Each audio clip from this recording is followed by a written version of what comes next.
Why do you have to make being gay your identity? I didn't. You did when you told me I was different from you. I actually never think about being gay. Well, the only time I do think of myself as being gay is when I'm told I'm going to hell because I'm a sinner, or when I'm treated differently. But I don't really get treated that differently. Sure, it's my lived experience, but it's not a big part of my identity. Like, it's part of my identity, but it's not a big part of my identity. Like, I have a personality. I have interests and hobbies. We have made being gay our identity, but pride is a response to shame. If we didn't experience shame in the first place, then we wouldn't need pride. You know, there's a lot of cultural conversations about like, oh, it's gone too far now. Pride's gone too far.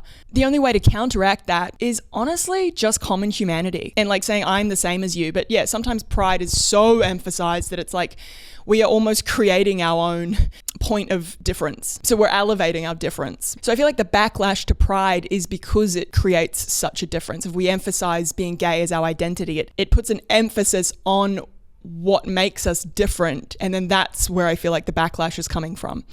So the way to counteract that is probably to de-emphasize our sexual identity. But people keep treating us differently, then that's what we're going to do. We're going to emphasize our sexual identity. And to de-emphasize our sexual identity means we kind of need to just forget about it. I mean, obviously, like, you can't forget about the fact that you're gay. I mean, maybe in Australia, we have the privilege of forgetting about it because we've come further. In Australia and New Zealand, I really think the response to that question is why do you have to make being gay your identity? It's because you you shamed us in the first place. So that's an explanation. But where to go from here? Honestly, with all my relationships and like even with my family, it really was just showing them that I am pretty much the same as them. I connect with people based on common interests. You know, one of my brothers I connect with on craft beer. The other one I connect with on, you know, political discussions or philosophy or history. My sister I connect with, you know, just giggling. Like we just connect with people in different ways, but it's the de-emphasis on my sexual identity that has helped me connect. Yeah, I suppose it feels unfair that it should be on me. With one of my parents, I had to show them, like, you know, they've been brought up, my parents have been brought up in a particular culture or time or environment where they were taught that being gay was a sin. And again, the only way to counteract that is just to show them I am really just an individual or a human, and just connect with them on what we have in common, our sameness. Yeah, it really feels unfair.